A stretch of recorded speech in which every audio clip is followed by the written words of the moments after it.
Hello दोस्तों, स्वागत है आप सबका आपके ट्यूशन पर। तो आज कैसे आप लोग? उम्मीद करते हैं आप लोग स्वस्थ होंगे, मस्त होंगे, अपनी पढ़ाई भी अच्छे से कर रहे होंगे। आप सभी का बहुत बहुत स्वागत है हमारे देखिए यहाँ पे जो है हिस्ट्री के सेशन में। तो यहाँ पे देखिए इस हिस्ट्री क्वेश्चन जो है इसके पहले कंप्लीट हो चुके हैं, जैसा कि हमने आप सभी से कहा भी था कि आपके लगभग 500 क्वेश्चन जो है वो कंप्लीट करवाएंगे। 500 क्वेश्चन की सीरीज। तो देखिए प्रैक्टिस सेशन है जिसमें हम आपको डिटेल्स से नहीं बताएंगे, लेकिन एक एक क्वेश्चन को जो है अच्छे से बताएंगे। तो देखिए यहाँ पे 61 नंबर का क्वेश्चन है और बताना इसका राइट आंसर क्या होगा। और आप सभी जो है क्लास को शेयर भी करते रहा करिए, जिससे ज़्यादा से ज़्यादा बच्चों तक ये पहुँच सके और हमें भी थोड़ा मोटिवेशन इसी से जो है वो मिलता रहे। तो देखिए यहाँ पे जो क्वेश्चन है हमारा वो है कि ब्रिटिश सरकार ने बंगाल विभाजन को प्रतिशत किस वर्ष किया था। तो यहाँ पर आपको बताना है कि इसका जो राइट आंसर होता है वो क्या होगा। 1990 होगा, 1927 होगा, 1938 होगा, 1945 होगा। तो यहाँ पर 61 क्वेश्चन का आपको राइट आंसर बताना है। और देखिए यहाँ पे जिसका राइट आंसर होता है ये हो जाता है आपका 1919 और इसी तरह हो जाता है 1919 क्या होता है यहाँ पर, ये आपका राइट आंसर हो जाता है। देखिए क्वेश्चन को हम थोड़ा डिटेल्स जो है स्पीड में देखेंगे, सॉल्व करेंगे इसको। और सेशन को लाइक करते रहिए, कमेंट बॉक्स में आंसर दीजिएगा और सेशन को शेयर भी कर दीजिएगा। और जो है देखिए यहाँ पे नेक्स्ट क्वेश्चन की जालियांवाला बाग की दुर्घटना किस सन में हुई थी। यहाँ पर आपको बताना है कि 1917 में हुई थी, 1919 में हुई थी, या 1918 में हुई थी, या 1935 में हुई थी। तो यहाँ पर आपको बताना है कि इसका राइट आंसर क्या होगा। देखिए इसका जो राइट आंसर होता है ये होता है 1919। देखिए यहाँ पे लगभग हम आपको 30 क्वेश्चन का जो है वो कंप्लीट करवाएंगे और विद इन 10 या 10 या 15 मिनट में जो है कंप्लीट करवा देंगे, उससे कम ही में जो है कंप्लीट करवा देंगे। तो इसलिए हम इसको थोड़ा स्पीड में करवाएंगे। आपको लगता है कि स्पीड जो है ज़्यादा है तो स्लो कर सकते हैं, लेकिन ये लाइव सेशन है, चलिए हम जो है स्लो करेंगे, स्पीड खुद ही स्लो कर देंगे, क्योंकि लाइव सेशन में जो है स्पीड जो है स्लो नहीं कर सकते हैं। देखिए यहाँ पे नेक्स्ट होने की 63 नंबर क्वेश्चन का राइट आंसर आपको बताना है कि इसका राइट आंसर क्या होगा। तो ये क्वेश्चन में कह रहा है कि 1911 तक बिहार निम्नलिखित में से किसके अंतर्गत था। तो देखिए ये सब मोस्ट इंपॉर्टेंट क्वेश्चन, इस तरह के क्वेश्चन आते हैं और इन सब पे डाउट्स अपना जो है क्लियर करने के लिए इन सबकी प्रैक्टिस जरूरी होती है। तो देखिए हम प्रैक्टिस सेशन जो है वो आपके लिए प्रैक्टिस क्वेश्चन जो है वो लाते हैं। देखिए 63 क्वेश्चन का राइट आंसर होता है बंगाल महाप्रांत, और फिर इसका होता है यहाँ पर फर्स्ट आपका जो है ये राइट आंसर हो जाता है। इसी क्रम में चलिए देख लीजिए कि अलीगढ़ मुस्लिम विश्वविद्यालय के संस्थापक कौन थे। तो यहाँ पर आपको बताना है कि इसका जो राइट आंसर होता है वो क्या होगा। मौलाना आज़ाद होगा, सर सैयद अहमद होगा, मोहम्मद अली जिन्ना होगा, डॉक्टर जाकिर हुसैन होगा। तो 64 क्वेश्चन का आपको राइट आंसर बताना है कि यहाँ पे इसका राइट आंसर क्या होगा। देखिए आप सभी कमेंट से आंसर भी सही दे रहे हैं। 64 क्वेश्चन का राइट आंसर होता है सर सैयद अहमद, और जब सर सैयद अहमद का नाम लेते हैं तो ये होता है आपका बी जो है ये राइट आंसर हो जाता है। चलिए देखिए 65 नंबर क्वेश्चन का आप राइट आंसर जो है यहाँ पर देख सकते हैं, और नहीं आंसर नहीं है, आप आपको इसका आंसर देना है और कमेंट से आंसर आपसे देते रहिए। और देखिए यहाँ पे क्वेश्चन है कि चौरी चौरा कांड किससे संबंधित है। असहयोग आंदोलन, सविनय अवज्ञा, स्वदेशी, जालियांवाला बाग हत्याकांड। तो यहाँ पे चौरी चौरा कांड जो है वो किससे संबंधित है, यहाँ पर आपको ये आंसर बताना है। देखिए 65 क्वेश्चन का जो राइट आंसर होता है ये होता है असहयोग आंदोलन। और ये असहयोग आंदोलन जो है किसके द्वारा चला गया था, महात्मा गांधी जी के द्वारा चलाया गया था। कमेंट से आंसर दीजिए कि महात्मा गांधी जी के द्वारा फर्स्ट आंदोलन कब चलाया गया था, कौन सा आंदोलन था फर्स्ट वाला। देखिए यहाँ पे 66 नंबर क्वेश्चन का आपको राइट आंसर बताना है कि प्रथम विश्व युद्ध के दौरान भारत में लोकप्रिय होने वाला आंदोलन था अलगवादी आंदोलन, स्वदेशी एवं बहिष्कार, होम रूल, इनमें से कोई नहीं थी। यहाँ 66 नंबर क्वेश्चन का आपको राइट आंसर बताना है कि इसका राइट आंसर क्या होगा। देखिए 66 नंबर क्वेश्चन का जो राइट आंसर होता है होम रूल, और फिर इसका होता है यहाँ पर सी क्या होता है, ये आपका राइट आंसर हो जाता है। देखिए 67 नंबर क्वेश्चन का आपको राइट आंसर बताना है। सबसे पहले देखिए क्वेश्चन क्या है कि भारत में खोजा गया सबसे पहला पुराना शहर कौन सा है, सिंधु, हड़प्पा, मोहनजोदड़ो, पंजाब। तो 66 नंबर क्वेश्चन का आपको राइट आंसर बताना है। और देखिए ये क्वेश्चन जो है ये सभी क्वेश्चन ऐसा नहीं कि एग्जाम में पूछ रहे हैं, तो एग्जाम में पूछे जाते हैं ये सभी क्वेश्चन। और देखिए जीडी का फार्म भी जो है अप्लाई होगा, ये कन्फर्म है। और यूपी पुलिस का जो है, जो यूपी से है या जो अदर स्टेट से है, यूपी में फार्म जो है यूपी पुलिस का जो है फिल करना चाहते हैं तो सितंबर के फर्स्ट वीक में हो सकता है कि अप्लाई हो फार्म। तो यूपीएसआई के लिए भी ये इंपॉर्टेंट है, जीडी के लिए भी। तो देखिए यहाँ पे 66 नंबर क्वेश्चन का जो राइट आंसर होता है वो होता है हड़प्पा, और फिर इसका होता है यहाँ पर ये बी इसका राइट आंसर होता है। जिसका बीएड का एंट्रेंस एग्जाम है उसके लिए भी इंपॉर्टेंट है, और जेट टेट नेट सुपर जिसके लिए भी जिसमें हिस्ट्री आना है उसके लिए ये क्वेश्चन जो है वो इंपॉर्टेंट है। देखिए यहाँ पे 68 क्वेश्चन का राइट आंसर बताइए कि इसका राइट आंसर क्या होगा। क्वेश्चन करा कि सिंधु घाटी के लोग विश्वास करते थे तो किस में करते थे, मातृशक्ति में करते थे, कर्मकांड में करते थे, आत्मा में करते थे, इनमें से कोई नहीं। कमेंट बॉक्स में आप सभी आंसर भी स्पीड से देते रहिए, उतनी ही स्पीड से जितनी स्पीड से हम ये सभी क्वेश्चन जो है वो करवा रहे हैं। और देखिए यहाँ पे 68 क्वेश्चन का अगर राइट आंसर हम देखते हैं तो मातृशक्ति होती है और फिर इसका होता है फर्स्ट, यहाँ पर आपका राइट आंसर हो जाता है। देखिए इसी क्रम में 69 क्वेश्चन का राइट आंसर देख लीजिए कि आर्य शब्द का शाब्दिक अर्थ क्या है। वीर है, श्रेष्ठ है, कुलीन है, विद्वान है, योद्धा है। तो 69 क्वेश्चन का यहाँ पर आपको राइट आंसर बताने कि इसका राइट आंसर जो है वो क्या होगा। देखिए 69 क्वेश्चन का जो राइट आंसर होता है, 69 क्वेश्चन का जो राइट आंसर होता है श्रेष्ठ या कुलीन। तो यहाँ पे जो है बी हो जाता है आपका राइट आंसर। और इसी क्रम में देखते हैं यहाँ पे नेक्स्ट क्वेश्चन है कि देखिए इस वाले सेशन के बाद हम जो है कल हो सकता है कि नेक्स्ट सेशन करवाएं उसका जो है इकोनॉमी का क्वेश्चन करवाएंगे। तो इसमें 10-20 क्वेश्चन नहीं रखेंगे, लगभग 50 या 100 क्वेश्चन जो है एक ही क्लास में कंप्लीट करवा देंगे, जिससे आपका जो है रिवीजन फिर आप जो अपना जो है रिवीजन करते रहिएगा। और लाइव सेशन भी रहेगा तो हम करवा देंगे 50 या 100 क्वेश्चन। तो आप सभी लेकिन इस वाली क्लास को ज़्यादा से ज़्यादा शेयर करिएगा। इस क्लास को जो शेयर नहीं करते हैं तो फिर नहीं करवाएंगे, क्योंकि कोई मतलब ही नहीं निकलता है ना। तो इसलिए इस क्लास को ज़्यादा से ज़्यादा शेयर करिएगा, ज़्यादा से ज़्यादा इसको जो है लाइक कमेंट भी करिएगा। देखिए यहाँ पे 70 नंबर क्वेश्चन का आपको राइट आंसर बताना है कि निम्नलिखित में से किस फसल का ज्ञान वैदिक काल के लोगों को नहीं था। और इकोनॉमिक में अगर 50 से 100 क्वेश्चन करवा देंगे तो मेरी समझ से कंप्लीट हो जाएगा। तो देखिए यहाँ पे 70 नंबर क्वेश्चन का जो राइट आंसर होता है वो होता है आपका तंबाकू, क्योंकि चावल गेहूँ ये सभी जो है उनको नॉलेज था और तंबाकू का जो है वो नॉलेज नहीं था। चलिए इसी क्रम में हमारे 10 क्वेश्चन जो है कंप्लीट हो चुके हैं और 71 क्वेश्चन पर हम इसी क्रम में बढ़ चुके हैं। और यहाँ पर आपको बताना है कि इसका राइट आंसर जो है वो क्या होगा। वैदिक गणित का महत्वपूर्ण अंग है तो क्या है। उपनिषद है, अथर्ववेद है, शुल्ब सूत्र है, सप्त ब्राह्मण है। तो यहाँ पर आपको बताना है कि इसका जो राइट आंसर होता है 71 क्वेश्चन का राइट आंसर आपको बताना है कि इसका राइट आंसर क्या होगा। देखिए आप सभी कमेंट से आंसर भी दे रहे हैं। जिसने सेशन को अभी तक लाइक नहीं किया लाइक कर दीजिए, जिसने चैनल को सब्सक्राइब नहीं किया सब्सक्राइब करके बेल आइकन को भी ओपन कर लीजिए।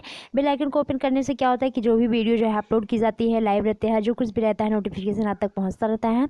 और आते हैं क्वेश्चन पर। देखिए यहाँ पे कि वैदिक गणित का महत्वपूर्ण जो अंग है वो है 71 क्वेश्चन का राइट आंसर होता है शुल्ब सूत्र। और फिर इसका जो होता है यहाँ पर कुछ आंसर जो है सही भी दे रहे थे, कुछ गलत भी दे रहे थे।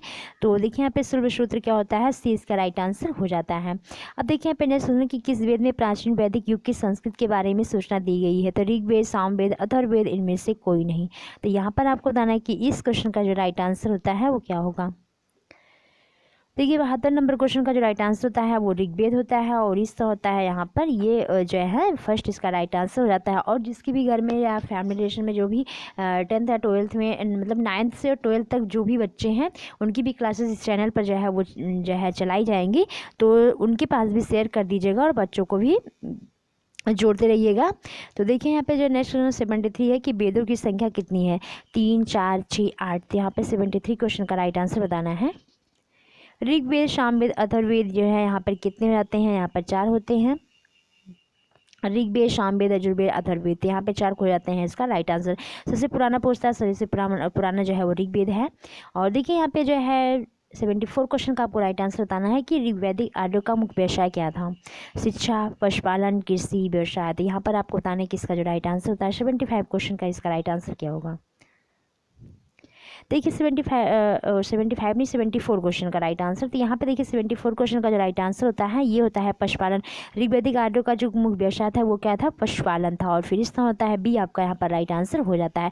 सेशन अगर आपको अच्छा लग रहा है तो प्लीज़ लाइक कर दीजिए और सेशन को ज़्यादा से ज़्यादा शेयर करिएगा। अगर ज़्यादा से ज़्यादा शेयर नहीं करेंगे तो कल ना इकोनॉमिक्स की क्लास रहेगी और ना ही इसी की जो है क्लास रहेगी। तो देखिए यहाँ पे जो है 75 क्वेश्चन आप राइट आंसर बताइए क्या होगा कि भारतीय संगीत का आदि ग्रंथ किसे कहा जाता है। सामवेद को, ऋग्वेद को, अथर्ववेद को या यजुर्वेद को। 75 क्वेश्चन का आपको राइट आंसर बताना है कि इसका राइट आंसर क्या होगा। देखिए 75 क्वेश्चन का जो राइट आंसर होता है वो होता है सामवेद। और देखिए यहाँ पे क्या है सामवेद, तो ये जो है फर्स्ट हो जाता है यहाँ पर राइट आंसर। तो देखिए इसी क्रम में बढ़ते हैं और देखते हैं 76 नंबर क्वेश्चन का कि प्रथम विधि निर्माता कौन है। सेल्यूकस हैं, चाणक्य हैं, मनु है या इनमें से कोई नहीं। तो 76 नंबर क्वेश्चन का आपको राइट आंसर बताना है।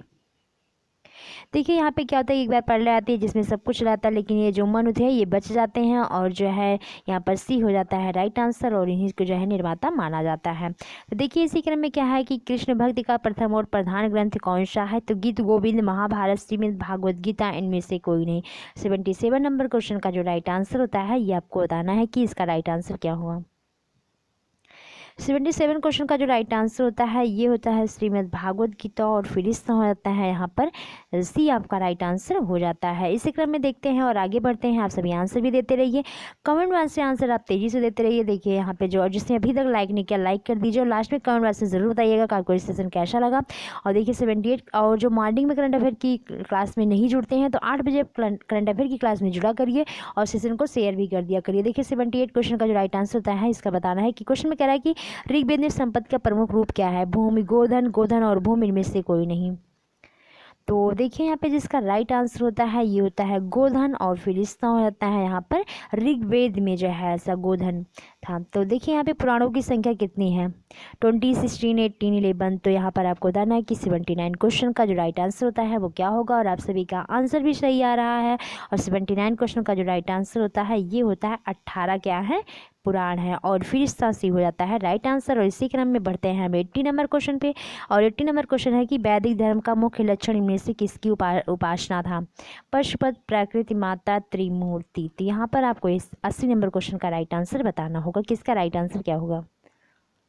देखिए वैदिक धर्म का मुख्य लक्षण इनमें से किसकी उपासना था? तो यहाँ पर देखिए 80 क्वेश्चन का राइट आंसर होता है ये होता है प्रकृति, और फिर इसका होता है बी आपका यहाँ पर राइट आंसर हो जाता है।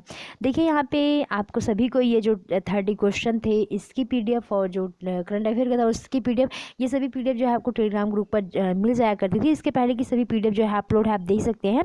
और इसमें जो है स्क्रीन शॉट नहीं ले सकते, फ़ोन में कुछ प्रॉब्लम है जिसकी वजह से जो है ये पीडीएफ नहीं बन पा रही है। तो आगे हम थोड़ा जो है जल्दी ये प्रॉब्लम दूर कर देंगे। तो यहाँ पर देखिए आप 81 क्वेश्चन का राइट आंसर बताइए। इसीलिए क्वेश्चन को ज़्यादा करवाते हैं कम टाइम में, जिससे आपका टाइम लॉस ना हो यहाँ भी। तो किस देवता के लिए इंद्र में पुरंदर शब्द का प्रयोग हुआ है? वरुण, इंद्र, रामकृष्ण। तो यहाँ पर आपको पुरंदर जो वर्ड जो है वो किस देवता के लिए यूज हुआ है? तो 81 क्वेश्चन का आपको राइट आंसर बताना है। और देखिए यहाँ पे 81 का जब हम देखते हैं तो यहाँ पे इंद्र हो जाता है, और फिर यहाँ पे होता है बी आपका राइट आंसर हो जाता है। और इसी क्रम में चलिए देखते हैं यहाँ पे नेक्स्ट क्वेश्चन है, आप सभी आंसर भी देते रहिए। यहाँ पे 82 क्वेश्चन का कि शुल्ब सूत्र किस विषय से संबंधित पुस्तक है? तो 82 क्वेश्चन का राइट आंसर आपको बताना है कि इसका राइट आंसर जो है वो क्या होगा। गणित होगा, संस्कृत होगा, ज्योतिष होगा, ज्यामिति होगा। देखिए 82 क्वेश्चन का जो राइट आंसर होता है होता है ज्यामिति, और फिर इसका होता है यहाँ पर डी आपका राइट आंसर हो जाता है। देखिए 83 क्वेश्चन पर चलते हैं, और यहाँ पर देखिए कि अस्तोमा शतगमय कहाँ से लिया गया है? अथर्ववेद से, यजुर्वेद से, ऋग्वेद से, उपनिषद से। तो यहाँ पर 83 क्वेश्चन का आपको राइट आंसर बताना है कि 83 क्वेश्चन का राइट आंसर जो है वो क्या होगा। देखिए अस्तो माँ सदगमय या कोई भी मंत्र हो जो लिए कहाँ से गए हैं? तो ये लिए गए हैं आपके ऋग्वेद से जो है, और इसका हो जाता है यहाँ पर सी आपका राइट आंसर हो जाता है। देखिए यहाँ पे कि धर्मशास्त्रों में भू राजस्व की दर क्या है? 1/2, 1/4, 1/6 या 1/5। तो यहाँ पर आपको बताना है कि इसका जो राइट आंसर होता है वो क्या होगा। 84 क्वेश्चन का जो राइट आंसर होता है ये होता है 1/6, और 1/6 अगर कहते हैं तो सी होता है यहाँ पर इसका राइट आंसर हो जाता है। अब देखिए इसी क्रम में देखते हैं 85 क्वेश्चन की प्राचीन भारत में निष्क नाम से क्या जाने जाते थे? तांबे, स्वर्ण, आभूषण, चांदी या इनमें से कोई नहीं। तो 85 क्वेश्चन का आपको राइट आंसर बताना, और 85 क्वेश्चन का जो राइट आंसर होता है वो होता है स्वर्ण आभूषण, और जब स्वर्ण आभूषण का नाम लेते हैं तो ये बी हो जाता है आपका राइट आंसर हो जाता है। अब देखिए इसी क्रम में देखते हैं कि योग दर्शन के प्रतिपादक कौन है? तो 86 क्वेश्चन का आपको राइट आंसर बताना है। देखिए ये इस टाइम थोड़ा न्यूज़ में भी थी, और इसके जो राइट आंसर होता है वो होता है पतंजल, और फिर इससे होता है डी आपका राइट आंसर होता है। और इसी क्रम में देखते हैं नेक्स्ट क्वेश्चन का से आंसर दीजिए कि इसका राइट आंसर क्या होगा। उपनिषद पुस्तक किससे संबंधित है? दर्शन, धर्म, योग, इनमें से कोई नहीं। तो यहाँ पर देखिए आप इसका राइट आंसर बताइए। आप सभी आंसर भी सही दे रहे हैं, कुछ के आंसर भी गलत आ रहे हैं, कुछ के सही आ रहे हैं। तो देखिए 86 क्वेश्चन का जो डाउट है वो क्लियर करिए, और 86 नहीं 87 का, और 87 का जो राइट आंसर होता है वो होता है दर्शन, और फिर इसका होता है फर्स्ट आपका यहाँ पर ये राइट आंसर हो जाता है। देखिए 88 क्वेश्चन है कि आरंभिक वैदिक साहित्य में सर्वाधिक वर्णित नदी है? सिंधु, गंगा, यमुना, सरस्वती। तो यहाँ पर आरंभिक वैदिक साहित्य में सर्वाधिक वर्णित नदी कौन सी है?